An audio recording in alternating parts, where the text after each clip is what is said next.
Beaumont attorney Bob Wortham has been appointed by the governor as interim judge of the 60th District Court.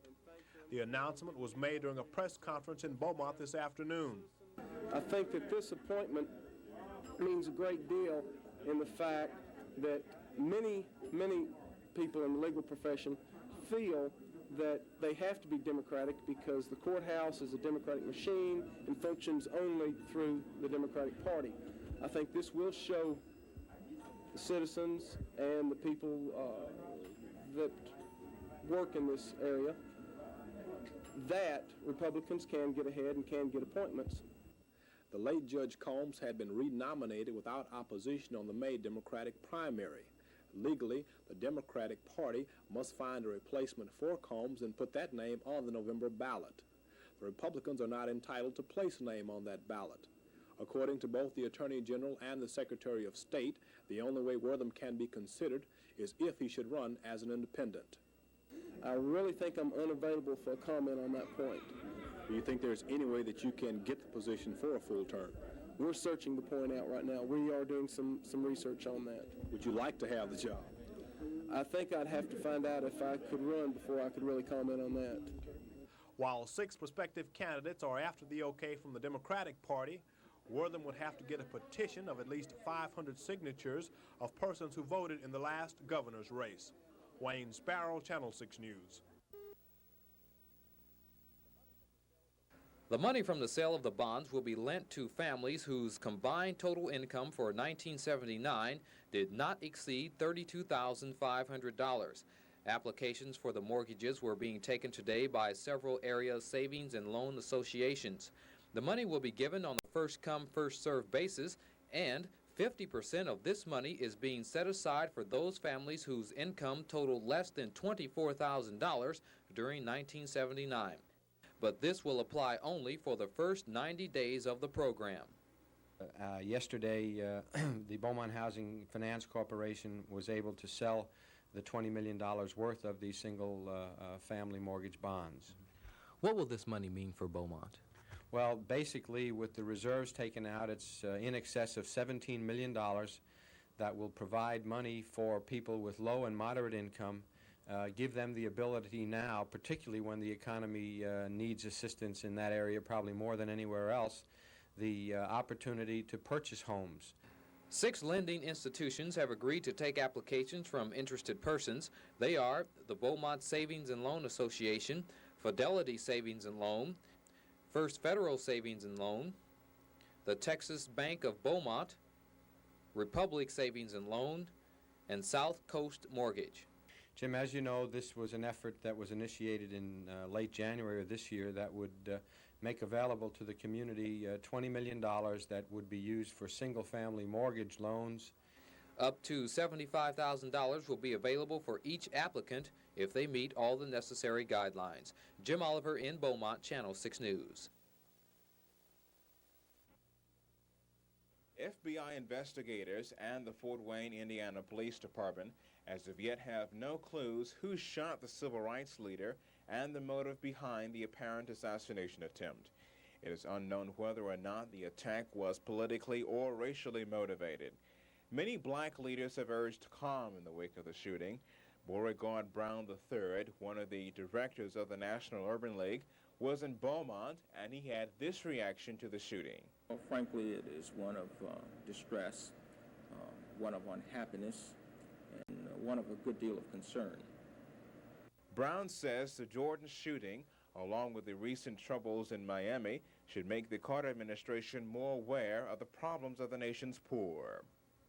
You have to look at this and weigh it against the background of the problems that were encountered with the continuation of the food stamp program, and add that to the fact that there were a number of attacks on the CETA program.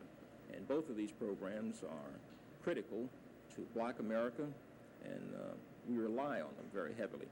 And when these programs came under attack and criticism, and there was an actual perception of a withdrawal of support, then a number of people in the minority community perceive this as being an attack on them. Brown will be taking the place of Vernon Jordan at an Urban League dinner in Miami tonight. Mario Gomez, Channel 6 News. Last week, a Lumberton man came by our office to tell us about a gun he'd lost. It seems he bought a 20-gauge shotgun from Gibson's in Beaumont, and the gun needed repairing. Gibson sent it to a shop in San Antonio. The gun was repaired and sent back to Gibson's via TexPac. This was in November. By January, the gun still hadn't gotten to Beaumont. Gibson's filed a claim for the lost gun. Now here's where the breakdown in communications begins.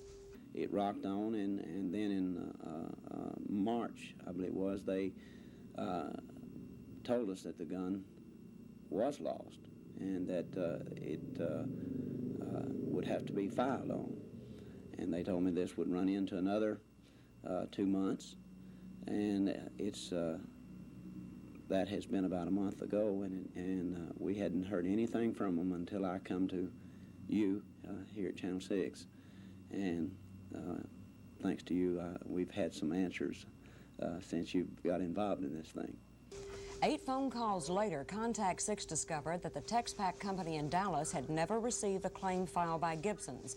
The store refiled the claim, and TexPac's claim manager, Faye Burgess, assures us the claim will be processed immediately and reimbursement made to the Beaumont Gibson store and in turn to Graham Griffin. If you have a problem we can help you with, call us at Contact 6 at 892-6622. Campfire people, boys and girls, have worked for a year on this project. It's an earth ball. The idea of an earth ball was first conceived by a group of Vietnam veterans who hoped to combine the excitement of war with the fun of games. And they put these games together. There's no contest, no winners and no losers. The ball is just part of that. The Beaumont Council of Campfire Girls purchased the ball with money raised by these kids and others. It comes as a kit with a large inflatable rubber ball, a canvas shell with the continents outlined, and some paint. A lot of paint, because there's a lot to paint. And we've worked on this project all year. We've been painting on it for a week. You can see the continents in the water. The water took 3 days. The earth ball will enjoy but a brief stay in Beaumont. In a few weeks, it will be taken to a place where kids from all over southeast Texas will be able to enjoy it. And we're going to use it at Camp Nuwana this summer, our resident campfire people. Though not only campfire people can attend, anybody can come from 6 to 16. From French High School in Beaumont, Albert Zipp, Channel 6 News. It was a capacity crowd at the Port Arthur Civic Center to kick off the Bum Phillips Golf Tournament. The Toastmasters at tonight's roast could be compiled as a who's who's list of professional football.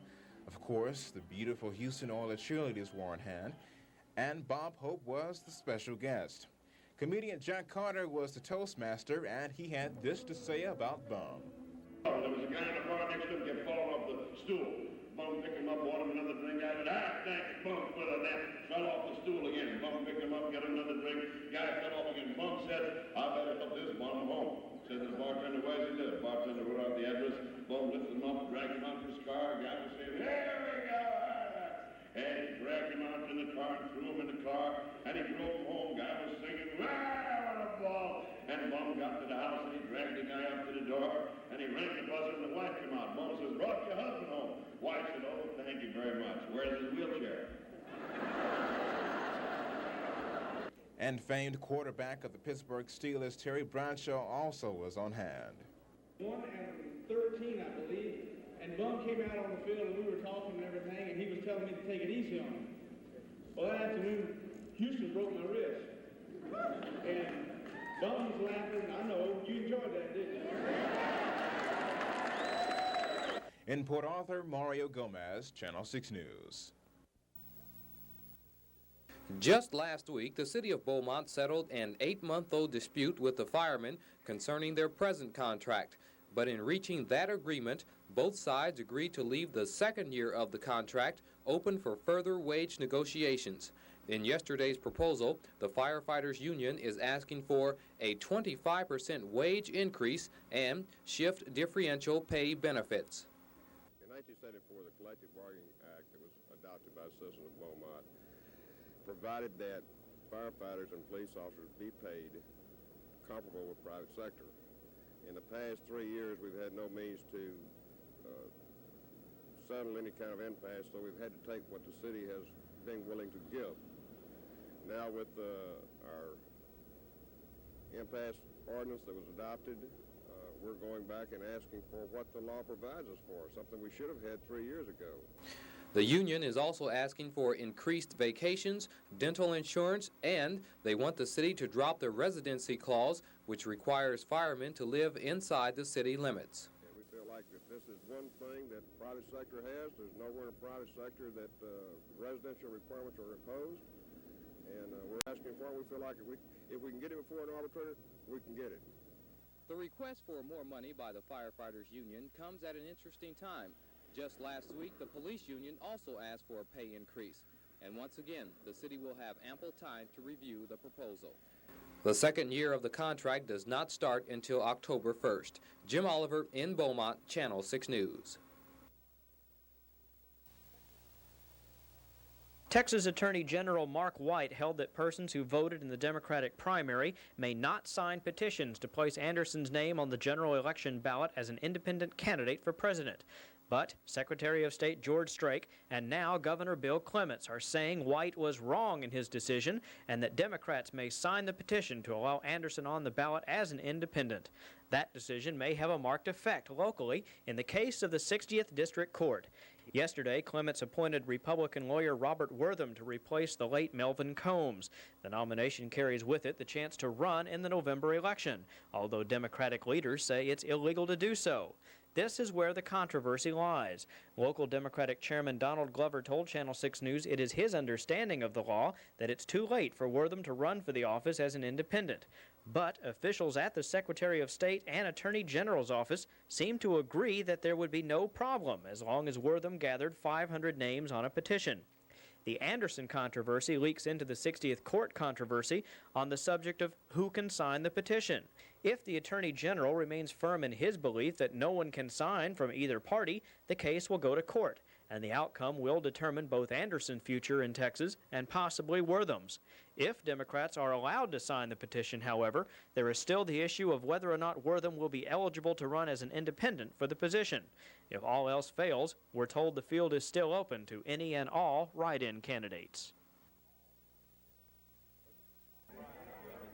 They came from all over the Triangle to see people they'd only seen on television. Somewhere in this crowd, Bob Hope is sitting in a golf cart. Yes, the autograph seekers were all over, meeting their favorite sports figures. No one was thinking about the reason for the gathering. Well, hardly anyone. Dan Pastorini stopped by to visit with some of the kids from the Hewen School for Handicapped Children. After all, they were the reason for the tournament. What do you like best about being out here today? Well, first of all, I'm looking forward to meet all the celebrities. Uh-huh. Who's your favorite celebrity out here today? Mike Barber. Mike Barber. Have you met him yet? Oh, I know him pretty well. You do? Yes. How many times have you talked to Mike Barber? About twice. He come to visit you at the school a lot? Yeah, sure. Uh-huh. Yes, sir. What else do you enjoy about being out here? Enjoy the weather. The weather's beautiful. I like the wind. What do you like best about today? What do you like best about being out here today? Oh, the cheerleaders. The cheerleaders? Yes, sir. Uh-oh, got another one of those, huh? You got a chance to meet all these celebrities and everybody? Yes, sir. Who's your favorite? Billy Joe Dupree. And what do you think about what he's doing, what Bob Hope and Bum Phillips and all these guys are doing out here? We're playing golf. Uh-huh. What are they doing for you in school? Probably making a lot of money. Dirk Talbot is one of the kids' heroes, too. He's not a sports star.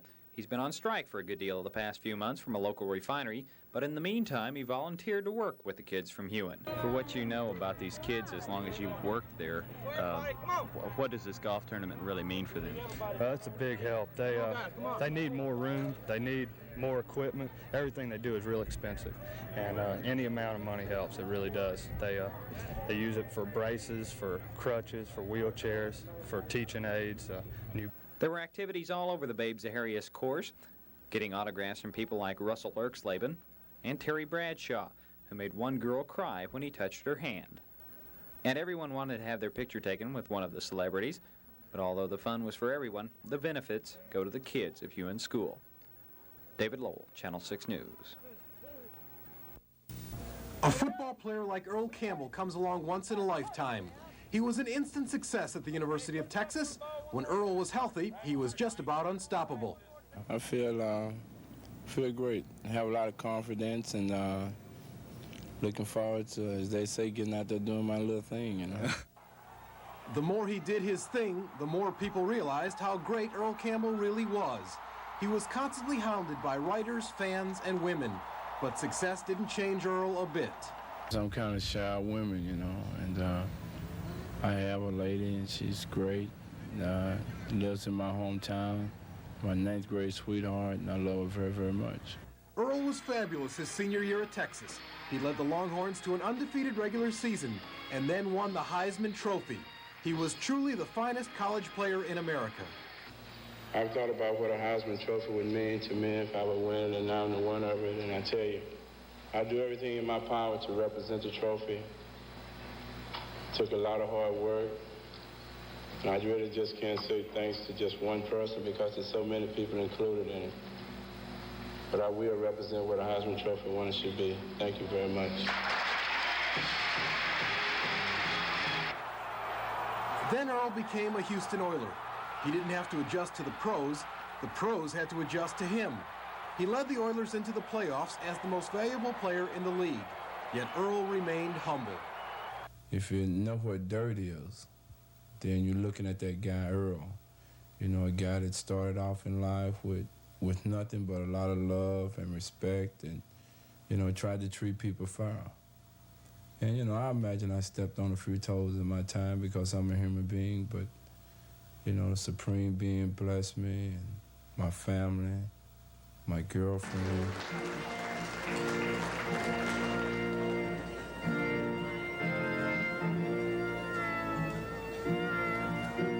So Earl Christian Campbell, only 25 years old and already the most feared running back in the NFL, is now married. Renee Smith has done something no one else has been able to do. She tackled Earl Campbell. It took her 10 years to do it, but she did it. Jerry Ower, Big 2 News, Tyler.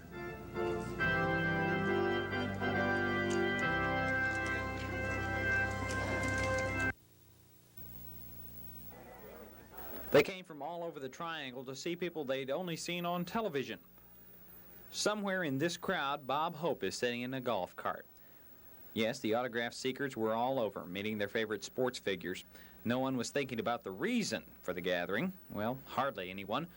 Dan Pastorini stopped by to visit with some of the kids from the Hewen School for Handicapped Children. After all, they were the reason for the tournament. What do you like best about being out here today? Well, first of all, I'm looking forward to meet all the celebrities. Uh-huh. Who's your favorite celebrity out here today? Mike Barber. Mike Barber. Have you met him yet? Oh, I know him pretty well. You do? Yes. How many times have you talked to Mike Barber? About twice. He come to visit you at the school a lot? Yeah, sure. Uh-huh.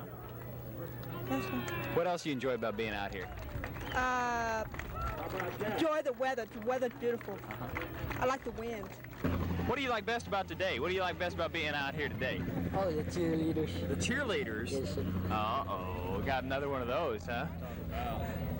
You got a chance to meet all these celebrities and everybody? Yes, sir. Who's your favorite?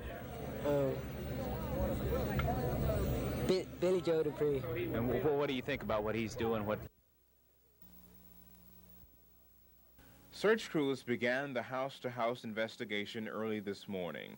A routine inspection indicated a high amount of propane gas in the air. As of today, investigators have not located the source of the gas leak. This morning, many residents complained about smelling a large amount of gas, which was mistaken to be propane gas. Gas company officials placed a strong order in the natural gas so that the smallest possible leak could be located. Mayor Harold McCann says 2 hazardous areas were found. There were 2 homes, 2 residents that we found gas in the homes, and one was just east of the high school, which is, is shut down, and one is just north of the high school. But we have broken the sewer connections loose and ventilated those and corrected that situation. Preliminary reports indicate the heaviest concentration of propane gas to be in the northeast and a section of the west portion of town. Residents, of course, are very apprehensive about the problem.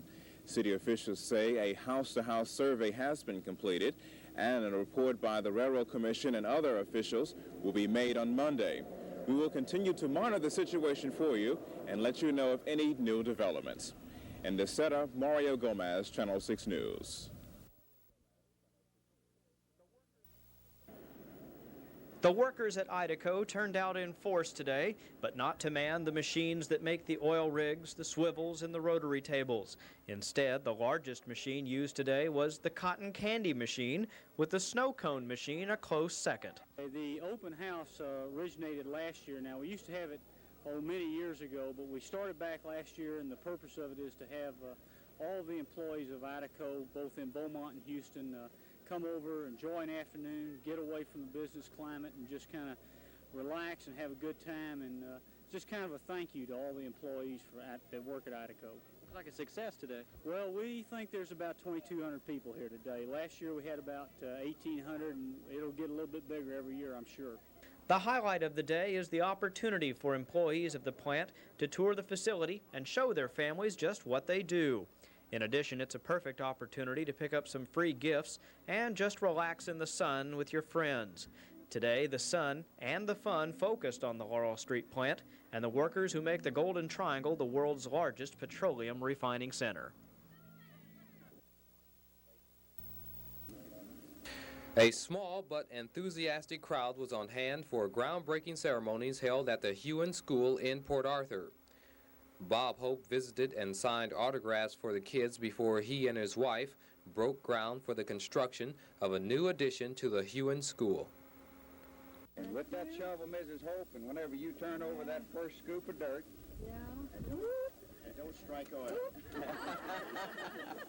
By all means, if she does, it's ours, Bob. She does the same thing with an 8-iron. Okay. All right. You have now started the reconstruction of the Dolores Hope Library and the annex to the Bob Hope High School. Thank you so very much. Hold that shovel out there. There you go. Thank you very much. Bob, how about turning one over for us? You did it for on our original school. Would you do that for us? Hope I don't change. Show the old... I believe you had a full shovel than he did. Yeah, right. After the groundbreaking was over, it was off to the Babes of Harriet's golf course, where a historical marker was unveiled. This marker, signifying the birthplace of the Babe, will be moved to a small frame house at 2100 7th Street. That is where the Babe was born. After this ceremony was over, Hope and his wife headed for the airport for their flight home. Jim Oliver in Port Arthur, Channel 6 News.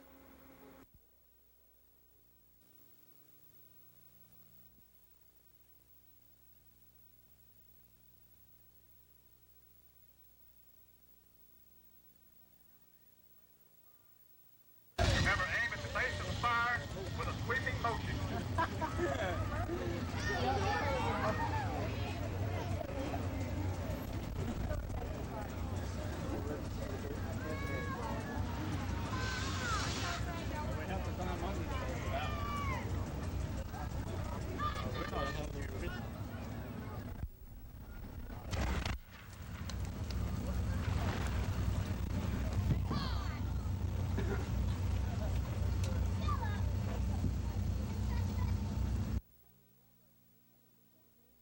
Texas Railroad Commission is coordinating a mobile-assisted effort to drill wells in Deseta to test the soil for leaking propane gas. Today, one location was discovered with what's believed to be a nearly 100% concentration of the propane gas.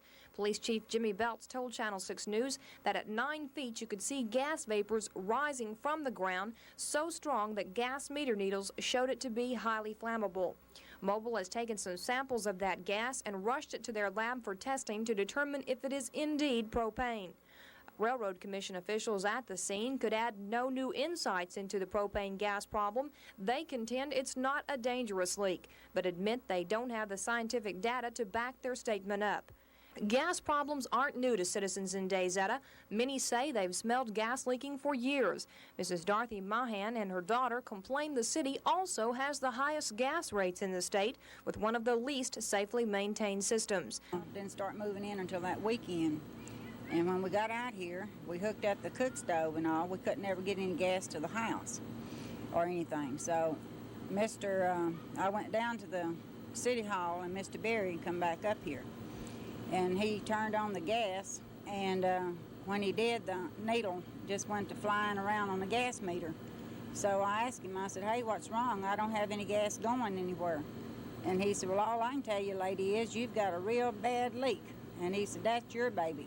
And he got in the truck and he drove off. But then it was dangerous for the gas to be let go like that, be even left turned on. The city no longer handles gas utilities. A year ago, Southwest Gas Distributing Company took over, although the Railroad Commission is responsible for the inspection of the system each year. Late today, officials with the Railroad Commission's Gas Utilities Division told Channel 6 they are not responsible for the propane gas leak because it's not a gas when it's in the pipelines, only when it mixes with the atmosphere. They contend the city is dragging its feet in the matter and have advised DayZeta to hire an outside consultant with a specialty in oil and gas to take the investigation over. The city claims it can't afford to do that and say they will seek federal assistance. No matter who's to blame, until the source of the leak is located, no one in DayZeta is safe. Officials with the Railroad Commission say it may take 3 weeks to several months to check every possible location. From DayZeta, Barbara Bedrick, Channel 6 News. Port Arthur voters will get a chance to go to the polls for the first time in about 3 years this August, as they get a chance to express their views on whether they want a new kind of voting system in the city. The election stems from the petitions Port Arthur firefighters circulated, calling for a change in the city's charter. If passed, the election system in Port Arthur will change from 6 at-large city council places to a 6 single-member district form with 2 council places to be elected at-large. Mayor Bernice Sadler has often said he opposes single-member districts, and he made a point to show faults the city has found in the fireman's proposal. Discussion, I want to again point out that this ordinance, this election, does not prescribe any district boundaries or the 6 single-member district that's called for, which would actually, if passed, would be another delay in trying to work out boundaries. And 2, it changes the annual election date of this city from April to August each year, and the first election would be held for election of officers would be August 81, if it's passed. I just want to point those 3 things out again. That's what the people be voting on. Port Arthur has appointed a group to represent the city's views in mediation with a group of black community leaders about the voting impasse. Mayor Sadler says he hopes a recommendation from the mediation teams will be ready by the time of the special election. Mayor Sadler declined to go on camera with us, but he said in the past that he'd like to see the city's mediation team's recommendation go on the same ballot with the fireman's recommendation and give the city voters their chance to express their choice of the 2. From Port Arthur, David Lowell, Channel 6 News. As approved by the Savings and Loan section of the State Finance Commission, the Canadian rollover mortgage plan would be based on flexible interest rates, adjusted regularly to reflect changes in the money market. Under the new plan, a borrower would pay a fixed monthly payment over a 5-year period. At the end of each 5 years, the monthly payment would be renegotiated, taking into account any change in the prevailing interest rate. In addition, the interest rate itself would be adjusted semi-annually, with changes reflected in the percentage of each monthly payment used to acquire equity in a house. For example, a borrower's equity would increase faster if interest rates were falling, but more slowly if they were rising. More importantly, approval of the Canadian rollover is expected to make more money available to prospective homebuyers. At the present time, when rates get high, we have disincentive.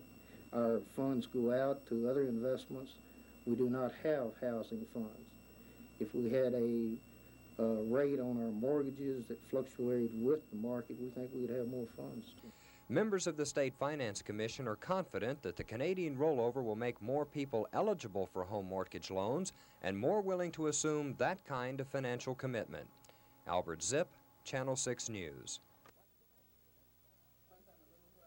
Like so many cities, Beaumont has its share of stray and unwanted animals on the prowl. However, the city is fortunate in that it has the Humane Council Animal Shelter on hand to house the animals that you sometimes find rummaging through your garbage. However, the shelter has run into a money shortage problem. Lois Hicks explains. We've simply run out of money. It takes about $7,000 or $8,000 a month to run an operation this size.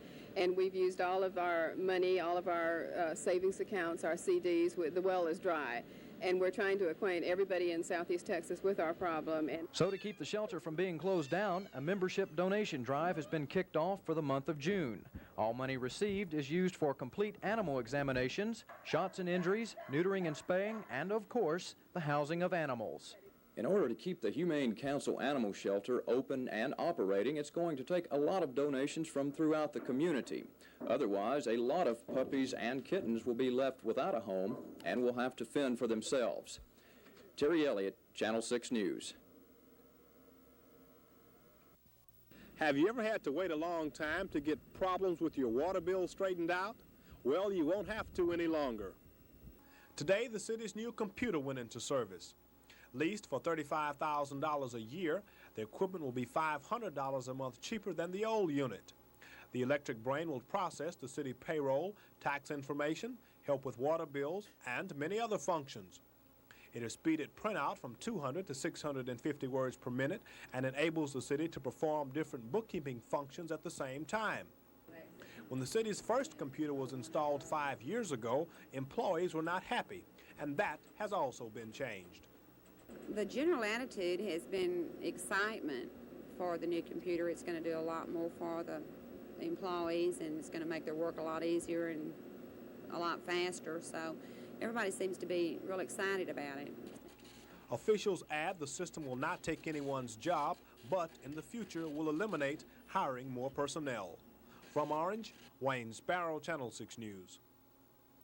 It was a little over a year ago that Southwest Airlines opened these doors here at Jefferson County Airport. Today, Jefferson County officials were informed that Southwest Airlines will be leaving, and it could be as early as 60 days from now. It was on March 5th of 1979 that the first Southwest flight touched down in the Golden Triangle with bands on hand to greet them. But since that time, Southwest officials say the load factor, or number of people taking flights out of Jefferson County Airport, has not risen to their levels of expectation. In other words, they're not making money, so they're taking their business elsewhere. Airport manager Al McDill told Channel 6 News tonight that Southwest would leave within 60 to 90 days, with the 60-day figure being a little more realistic. Ironically, they will be leaving about the same time that Air Texana begins service to the area. But Air Texana is a commuter airline and will not be servicing as broad an area as Southwest. That leaves Texas International as the only major airline to serve the Golden Triangle. McDill said he has been contacted by Texas International, and they will look into the possibility of expanding service to help make up for the loss of Southwest. A news conference has been called for tomorrow morning to officially announce the Southwest departure. Channel 6 News will be there, and we'll give you complete details tomorrow night at 6. Ed Ivey, Channel 6 News.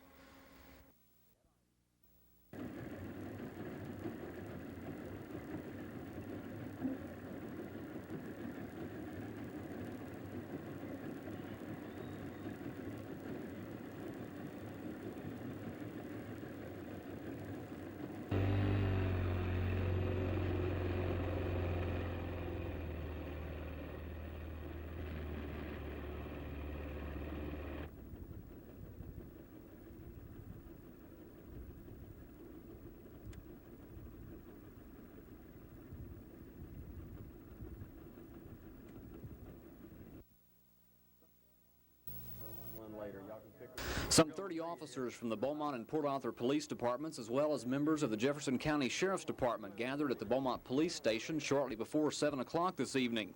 They were told that 33 indictments had been handed down by the grand jury against 20 individuals on charges ranging from delivery of marijuana to delivery of speed. 4 search warrants were then issued. One of those warrants was for this address at 4620 Laredo. 3 suspects are believed to be inside. Police have just entered. They're now combing the house to see if they can find any drugs. The search went on for about an hour with officers combing through both the house and the cars outside. When it was all done, a small amount of marijuana, a large quantity of pills, and a pistol were found. 2 people in the house were arrested, 1 man for possession of narcotics and a lady on 3 counts of delivery of drugs. In all, 18 of the indictments were for Beaumont residents, while 2 were to be served in Mid-County. Tonight's raid also marked the first time that vehicles used in the delivery of drugs were confiscated. These cars will be awarded to the city of Beaumont for use in police work. According to Captain Joe Crunchfield, the confiscation of cars will hit the drug dealer where it really hurts, in the pocketbook. Ed Ivey, Channel 6 News.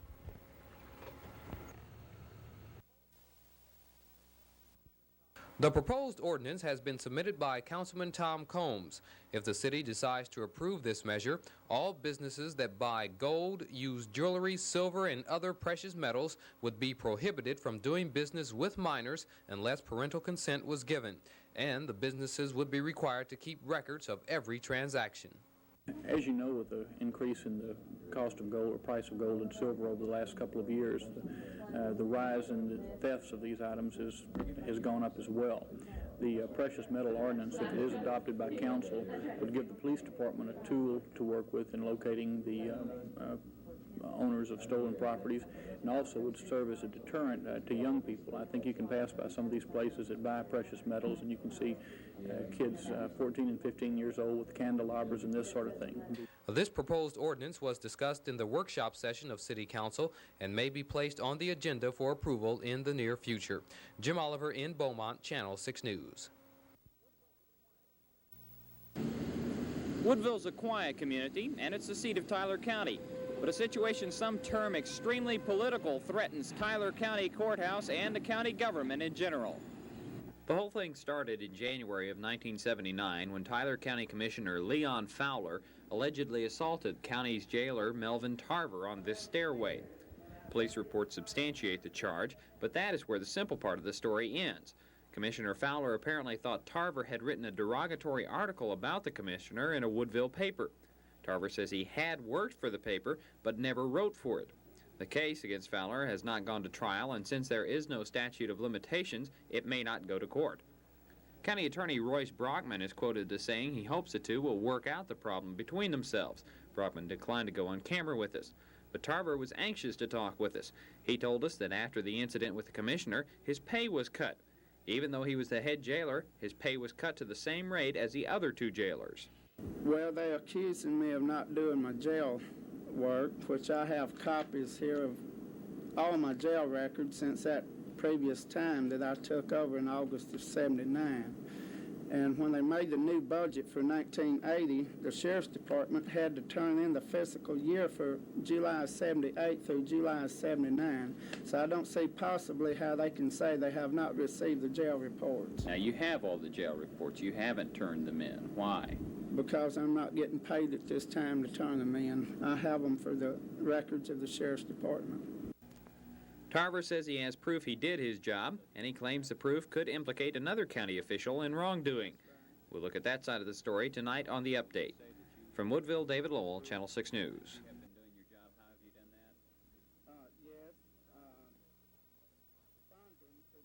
Earlier, we told you about Melvin Tarver, how he was allegedly assaulted by County Commissioner Leon Fowler in a case of mistaken identity, and that Tarver's pay was eventually cut. Tarver claims his pay was cut because of the incident. But the county commissioners say the cut put his salary in line with other jailers, and they say Tarver wasn't doing all his work because he didn't turn in the jail reports. Tarver has all his reports, but refuses to turn them in, saying he's not paid enough to do the extra work. And he says if he weren't doing his job, he wouldn't have found a discrepancy in the jail's food bill. They were accusing me of not doing my jail reports, and in December, when I was doing the December jail reports, I run across a ticket here from Berkshire Brothers that Ann Fundrum had signed charging $23 worth of ginger ale to the county.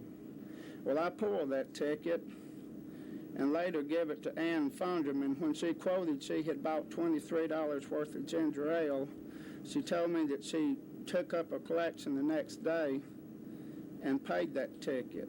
We took copies of the receipt and the overdue bill to County Auditor Ann Fondren. Mr. Tarver has presented these 2 pieces of paper to us, one concerning the groceries and another with the balance sheet. Can you explain exactly what's happened? Yes, this is I would like to say that the whole thing, I consider it to be petty, childish, very immature, and very political. Tarver knows that this ticket was paid for by the employees and the officials of the courthouse by a cash donation that was taken up for a Christmas party for the public. And Brookshire Brothers merely didn't pull the original ticket. It was handed to them. But this whole thing is political, and I really don't want to get involved in it anymore because I am sick and tired of it. They're acting like children. If that only answers part of the questions, consider this. Tarver's boss, Sheriff Lewis Craven, is running for re-election this Saturday. His challenger is County Commissioner Leon Fowler. From Woodville, David Lowell, Channel 6 News.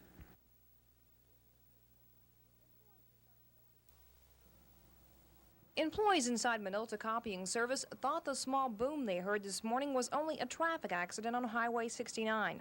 A passing motorist, Vicky Mirandino, informed them differently. In fact, she saved their main building from being damaged by fire. Well, I saw the smoke coming from the top of the building up there, and then when I got closer, you could see the fire coming out the top, and I didn't see any cars back here, no fire department, so I pulled in up here at the driveway and ran up to the window, and the ladies that were inside the building didn't even know it. It was about to catch on to this building here, so I run in, and they called the fire department, and then she called the insurance, everybody, but they had to clean everything out of this building because they thought it was going to catch on fire, so we had to throw everything in the cars, and then the fire department came. Beaumont firefighters extinguished the blazes within 20 minutes. The fire never reached the main structure, but the warehouse was completely destroyed, with damages estimated in tens of thousands of dollars in copying machines and copier supplies. The Beaumont Fire Department is investigating the case. They have not yet determined the cause of the fire. Barbara Bedrick, Channel 6 News. It was with great expectations that the first Dallas Love Field to Jefferson County Airport flight was welcomed last year. At that time, airport manager Al McDill was optimistic that the county airport was entering a new period of growth. It's a long time coming, really. As I think most people are aware, Southwest is primarily responsible for rewriting the book in the airline industry. They have brought competition into the airline industry, and I think that's what they're going to bring here. The announcement today that Southwest Airlines would soon be leaving Jefferson County Airport came as something of a surprise. It had only been in the area for 15 months. Today, in a somewhat more somber mood than that displayed last year by Al McDill, Southwest Airlines President Howard Putman gave his reasons for abandoning service to the Golden Triangle. Economics. Haven't been able to make a profit here at Jefferson County in the 15 months that we've been serving it. When did you first realize that you were having trouble doing business here? When did you first thinking about leaving? Well, we didn't think about leaving until about 90 days ago. But we could tell after our second or third month here in 1979 that the market was not growing and not responding to our low fares and frequent service as every other Southwest Airlines market has. When asked, Putman was pessimistic about the possibility of Southwest Airlines or any other major airline establishing a profitable operation at Jefferson County Airport. I would never speak for everyone else, but our cost structure is about the lowest in the airline industry, and if we can't make it, it's going to be awfully difficult for someone else. Albert Zipp, Channel 6 News. The big question now is, where does the departure of Southwest Airlines leave the Jefferson County Airport? Airport manager Al McDill claims that it's opening the doors for newer, smaller airlines. That this will offer an opportunity for some other people, Texas International, Air Texana, who's waiting in the wing, to expand their service, to enlarge on the service, say for instance, that Air Texana was proposing. So really I imagine the stock in Air Texana is going to go up a few percentage points as a result of this. Air Texana should begin servicing the Golden Triangle about the time that Southwest departs Jefferson County for the final time, and officials hope that the new commuter airlines will pick up the slack. County officials claim that Texas International has expansion plans on tap with the possibility of reinstating its direct flights to Dallas. But without Southwest here to keep airfares competitive, whether there's a market for such passengers is questionable. With Southwest ending its love affair with the Golden Triangle, it could be the beginning of the end of all major airlines operating in Jefferson County. Delta pulled out less than 2 years ago, now Southwest. It's disappointing to see Southwest leave, but it's not anything that we didn't expect.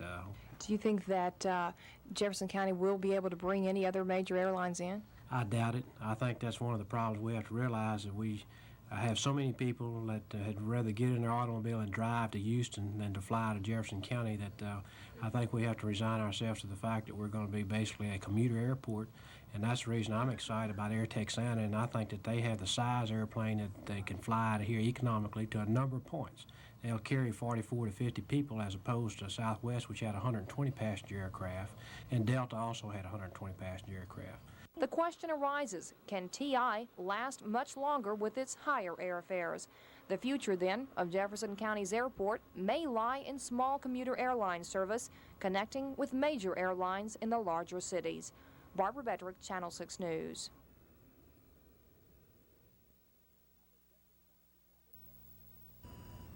At the Jefferson County Courthouse this morning, Beaumont attorney Bob Wortham was officially sworn in to replace the late Judge Combs as head of the 60th District Court. The newly appointed judge, however, turned his swearing-in ceremony into a tribute to the late Judge Combs. The courtroom of Judge Larry Gist was filled with both dignitaries and well-wishers for this morning's swearing-in. It is appropriate, I believe, that our first Republican judge have not only the legal qualifications for his position and demonstrate the temperament and integrity essential to the office, but that he be one who has been politically active, who has dared to stand apart for what he believes. I, Robert John Wortham. I, Robert John Wortham. Do solemnly swear. Do solemnly swear. That I will faithfully execute. That I will faithfully execute. The duties of the office. The duties of the office. Of judge. Of judge. Of the 60th Judicial District Court. Of the 60th Judicial District Court. Of Jefferson County. Of Jefferson County. So help me God. So help me God. Congratulations, Judge. Thank you, Judge.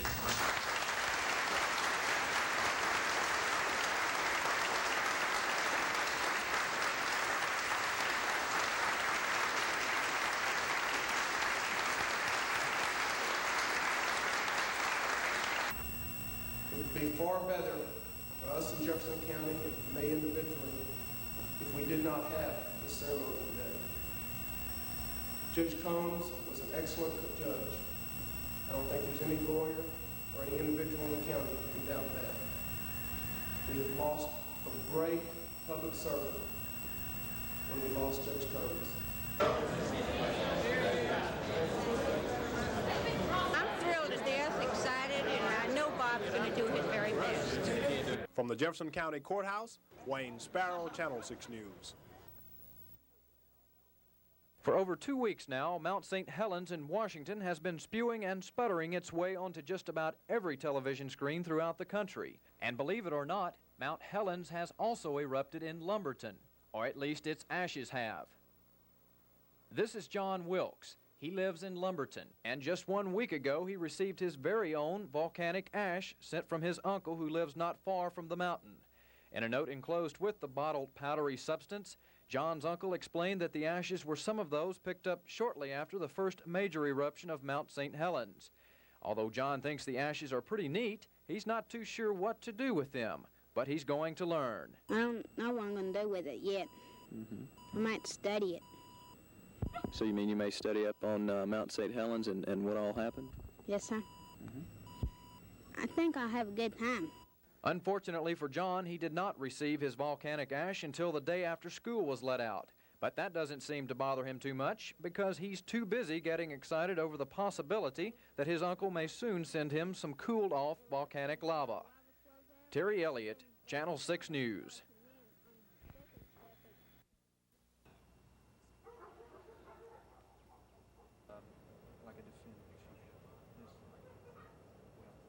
I've used somebody, the undercover agent would be working, and people would just come right up to the agent and almost make an offer without the agent.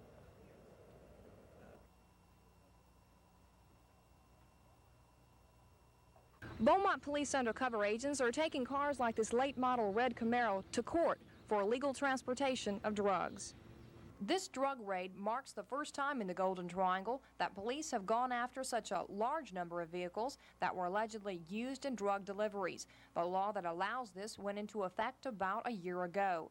But it also means extra work for the officers, who not only must present evidence against alleged criminals in court, but now their vehicles as well. But even if the alleged drug dealers aren't convicted, the cars still can be proven guilty. These vehicles will be seized on a writ of sequestration.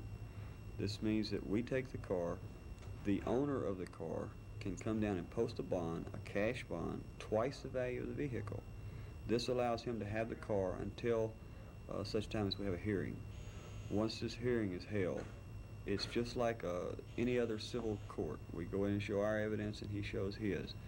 If we can prove by a preponderance of the evidence that this vehicle was used for transporting narcotics or controlled substance for the purpose of delivery, then the judge will award that vehicle to the City of Beaumont. Once it's awarded to the City of Beaumont, it must be used in police work. So what we'll do is put a police radio in it, issue it to an officer, and he'll drive it. Captain Crutchville adds when you tried everything else and you can't stop drug problems, you try anything. If it will stop one person from dealing narcotics in Beaumont, it's worth the trouble. If one person will take a hint from this, that you spend $7,000 for a car, and you sell dope out of it one time, that might be a police officer. If that's a police officer, you just lost your $7,000 automobile, plus you've got all your court costs and everything.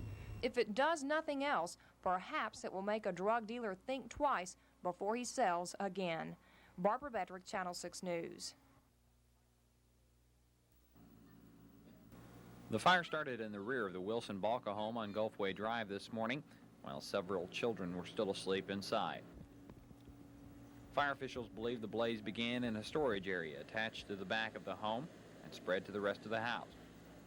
Carl Balka says the kids inside noticed the fire and then had to get out of the burning house. This is a small fire in the corner of the house right there, and then it was just a small fire. And all we knew that my little brothers woke up and they told us that the house was on fire and we all got out of the house. We tried to put it out ourselves, but we couldn't do it. Like the fire had started growing against another man's house, and he started putting the water on his house to keep it down. So after he started doing that, the fire started getting a little worse, and we just all got back and just let it went on until the fire department got here. The fire caused moderate smoke and fire damage throughout the house, and fire officials say the family will have to find another place to live for a while. One fireman was injured inside the burning house. The fireman suffered a sprained shoulder. He was taken to a local hospital where he was treated and released. From Port Arthur, David Lowell, Channel 6 News. The low to moderate income home buyers who have been waiting for a chance to get a loan for a lot less money than the marketplace will allow may soon have their chance. The Port Arthur Housing Finance Corporation has received a AA- rating on housing bonds to back mortgage loans, which should be good enough to spur investors to look into the tax-exempt bonds. And it will bring low-interest loans for the people looking for homes in Port Arthur. Exactly what the interest rate will be, not even Corporation President Sam Monroe can say. The rate would be probably in the range of the Houston or the Beaumont issues. The homeowner in Houston is paying 9.75 and in Beaumont 9 7/8. So I would think that our rate in Port Arthur would be similar, although it's hard to predict exactly because of the issue being introduced in the market. You don't know what the conditions will be the day it's introduced. The home buyer in Port Arthur should have some reason for optimism because we're understanding now that there's a possibility that the bonds can be sold this week. And as soon as we confirm the sale of the bonds, then we want to notify participating lenders to update applications already received and accept and process new applications. Monroe says the economic situation played havoc with the bond issue earlier this year, but now the outlook is favorable, so investors may buy up the bonds early, which will be good for the home buyers. They can soon get 30-year loans with just 5% down from the 10 participating lending institutions. The limits set allow the buyers to borrow if they have an adjusted gross income of $35,000 or less for 1979, and a married couple could earn $1,000 more for each child in the family. All of the $20 million available must be committed by the end of 1980. Interested borrowers need to apply at the participating lending institutions in Port Arthur. From Port Arthur, David Lowell, Channel 6 News.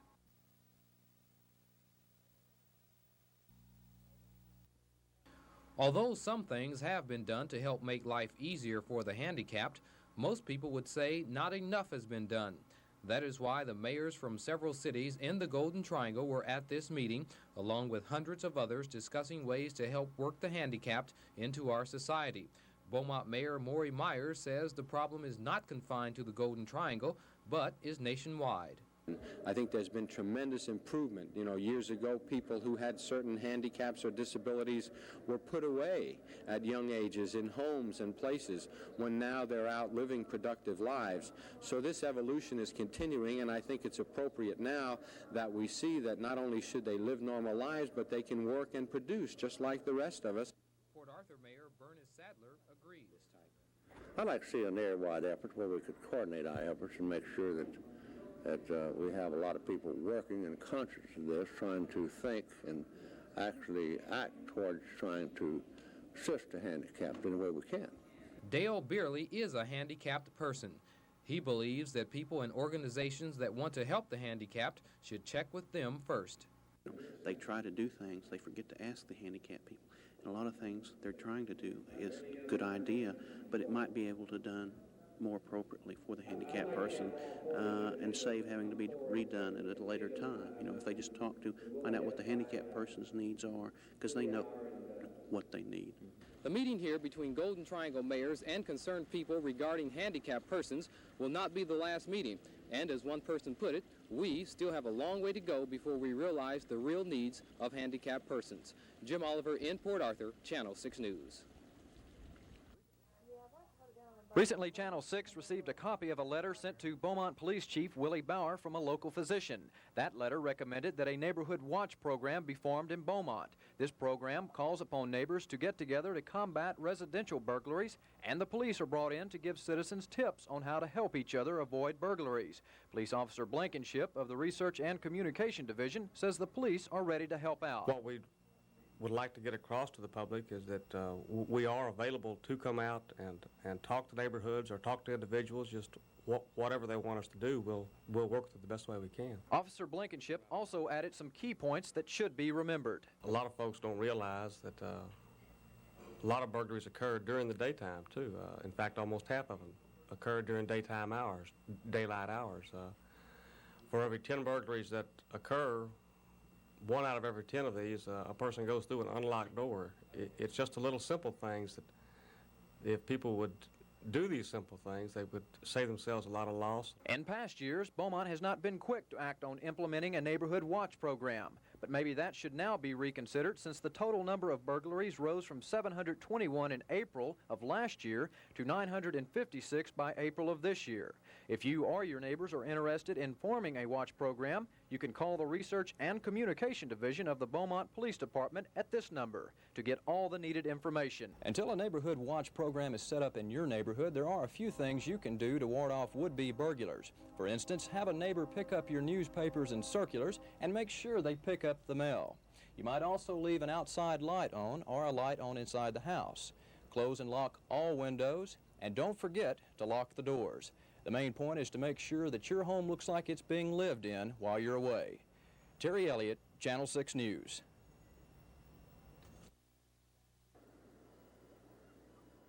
While these tourists soaked up the sun here on the resort island, inside the towering American National Insurance Building, a hurricane preparedness meeting was going on.